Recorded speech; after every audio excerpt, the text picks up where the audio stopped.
रहीम अस्सलाम वालेकुम व्यूवर्स। आज के लेक्चर में हम जो है वो चार्ज डिस्ट्रीब्यूशन के बारे में पढ़ेंगे। हमारे पास डिफरेंट तरह की चार्ज डिस्ट्रीब्यूशन दी हुई है और हमने फाइंड आउट करना है वैल्यू ऑफ इलेक्ट्रिक फील्ड।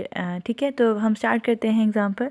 उसमें हम एग्जांपल में क्या दिया, एक अनचार्ज स्फेरिकल कंडक्टर दिया हुआ, this is an uncharged spherical conductor and उसके अंदर एक वेयर शेप्ड कैविटी है, that is a pear shaped cavity in it and इस कैविटी के ऊपर चार्ज माइनस क्यू है और हमने फाइंड करना है charge on the cavity wall, कि जो कैविटी की वॉल है ये वाली, उसके ऊपर कितना चार्ज है। ओके, तो उसमें तीन ऑप्शंस दिए हुए थे, तो उसमें जो सेकंड वाला ऑप्शन है वो करेक्ट है, एग्जैक्टली क्यू। इस वजह से क्यू है, देखें अब चूँकि ये एक स्फेरिकल कंडक्टर है और हमें पता है कि जो इनसाइड एरिया होता है कंडक्टर का, उधर इलेक्ट्रिक फील्ड ज़ीरो होती है क्योंकि वहाँ पे कोई चार्ज होता नहीं। ये अंडरस्टूड है, हम बहुत सारे लेक्चर्स में ये पढ़ते आए हैं। तो अब अगर कैविटी के अंदर माइनस क्यू चार्ज है तो in order to remain electric field zero we have to um, take positive charges on the cavity wall. okay, अंदर नेगेटिव चार्जेस होंगे, बाहर पॉजिटिव चार्जेस होंगे, एक दूसरे के इफेक्ट को कैंसिल आउट कर देंगे, तो जो नेट इलेक्ट्रिक फील्ड होगी इनसाइड द कंडक्टर वो ज़ीरो होगी। इस वजह से कैविटी की जो वॉल है उस पर प्लस क्यू चार्ज का होना ज़रूरी है। ठीक है, in order to in order to ensure the condition of neutrality inside the conductor. फिर दूसरा क्वेश्चन ये था कि how is a charge distributed on the cavity wall. Cavity wall जो है उसके ऊपर चार्ज कैसे डिस्ट्रीब्यूट होंगे। पहले पूछ रहा है किस तरह का चार्ज डिस्ट्रीब्यूटेड होगा, आप पूछ रहा है किस फैशन से चार्जेस डिस्ट्रीब्यूट होंगे। तो वो ये कहता है, उसका आंसर ये है कि more charges closer to minus Q, के माइनस क्यू के करीब जो हैं वो चार्जेस ज़्यादा होंगे और दूर दूर जो हैं वो कम होते जाएंगे। लाइक देखें, कैविटी वॉल जो है उसके पास पास पॉजिटिव चार्जेस ज़्यादा होंगे और जितना हम दूर जाते जाएंगे तो पॉजिटिव चार्जेस स्लोली स्लोली कम होते जाएंगे। तो ये नॉन यूनिफॉर्म चार्ज डिस्ट्रीब्यूशन है। ओके, क्योंकि हम एक तो कैविटी भी सिमेट्रिकल नहीं है, मतलब कि उसकी एक रेगुलर शेप नहीं है, मतलब ये एक रैंडम शेप है, तो ये हम कह नहीं सकते कि ये कैविटी सिमेट्रिकल है।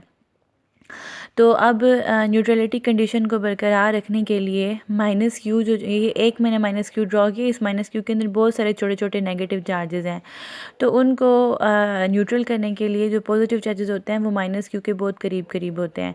ठीक है, तो ये है कि most is closer to minus Q.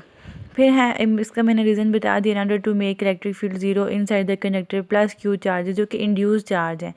Plus Q हमने खुद से नहीं डाले, ये नेगेटिव क्यू तो कैविटी के ऊपर चार्ज था ना, तो बिकॉज ऑफ इंडक्शन जो है वो पॉजिटिव चार्जेस जो हैं वो कैविटी के ऊपर आ चुके हैं, तो इस वजह से उसको कहता है पॉजिटिव चार्ज को induce charge density higher near minus Q. फिर अगला क्वेश्चन ये कि how much charge distributed on the outside of the sphere, कि स्फेयर की जो आउटर सरफेस है उसमें कितना चार्ज डिस्ट्रीब्यूटेड होगा। तो अब जाहिर सी बात है कि अगर यहाँ पे प्लस चार्जेस हैं तो यहाँ पे ऑब्वियसली इंड्यूस चार्ज जो होगा वो नेगेटिव होगा। तो किस तरह की डिस्ट्रीब्यूशन होगी, यूनिफॉर्म डिस्ट्रीब्यूशन होगी। क्यों यूनिफॉर्म डिस्ट्रीब्यूशन होगी, क्योंकि हमारा जो स्फेयर है वो सिमेट्रिकल है। सिमेट्रिकल का मतलब होता है कि उसकी रेगुलर शेप है। अगर इरेगुलर शेप होती है ना तो उसको हम नहीं कहते कि वो सिमेट्रिक है। लाइक अगर मैं एक ले लूँ स्क्वायर बॉक्स, तो उसकी लेंथ और विड्थ बराबर होती है, तो हम कहते हैं कि स्क्वायर एक सिमेट्रिक शेप है, सर्कल एक सिमेट्रिक शेप है, ट्रायंगल एक सिमेट्रिक शेप है। लेकिन अगर कोई इस तरह की रैंडम इरेगुलर सी शेप आ जाए तो हम नहीं कह सकते कि ये सिमेट्रिकल है। तो जो सिमेट्रिक शेप्स होती हैं ना, सिमेट्रिक मतलब रेगुलर शेप्स होती हैं, उन पे जो चार्ज डिस्ट्रीब्यूशन होती है वो भी यूनिफॉर्म होती है। यूनिफॉर्म मतलब कि इक्वल चार्ज डिस्ट्रीब्यूशन होती है, सेम फैशन होता है। ये नहीं कि करीब करीब ज़्यादा चार्जेस हैं, दूर ज़्यादा जाएंगे तो कम चार्जेस होते गए। ठीक है, सो वो कहता है कि चार्जेस जो हैं वो यूनिफॉर्मली डिस्ट्रीब्यूटेड हैं। The charges is distributed uniformly because symmetrical, क्योंकि हमारा जो स्फेयर है वो क्या है, सिमेट्रिकल है। और ये बात कहा है कि electric field outside the conductor points toward the centre of the sphere. In side जो देखें ज़ाहिर बात है इलेक्ट्रिक फील्ड होगी नहीं, ये तो अंडरस्टूड है कि इन साइड द कंडक्टर कोई इलेक्ट्रिक फील्ड नहीं होती, ये एक्सपेरिमेंटल प्रूफ है। तो कहते हैं कि आउटसाइड अब जो नेगेटिव चार्जेस होते हैं उनकी electric field towards to them होती है। ठीक है, तो अब जो है वही कहता है कि सारी की सारी जो इलेक्ट्रिक फील्ड होगी वो इस तरह से होगी, toward the centre of the circle, इस डायरेक्शन में होगी, लेकिन outside the sphere, inside the sphere there is no electric field. अच्छा, फिर अब यहाँ पे आपको जो लास्ट स्लाइड में एक पॉइंट शेयर किया हुआ था वो ये कि since there is no electric field inside the hollow conductors there for mobile phone signals block if mobiles are placed in some metal box or metal casing. तो उस चीज़ को समझने के लिए मैं आपको एक एग्ज़ाम्पल देती हूँ कि जैसे भी हमारे पास यहाँ पे तो एक स्फेरिकल था ना, यही जो मैं भी एग्ज़ाम्पल दूँगी वो स्फेरिकल शेप पे भी आप अप्लाई कर सकती हैं, लेकिन स्क्वायर शेप पे मैंने एग्ज़ाम्पल इस वजह से दी कि इसको अंडरस्टैंड करना ज़्यादा ईजी है।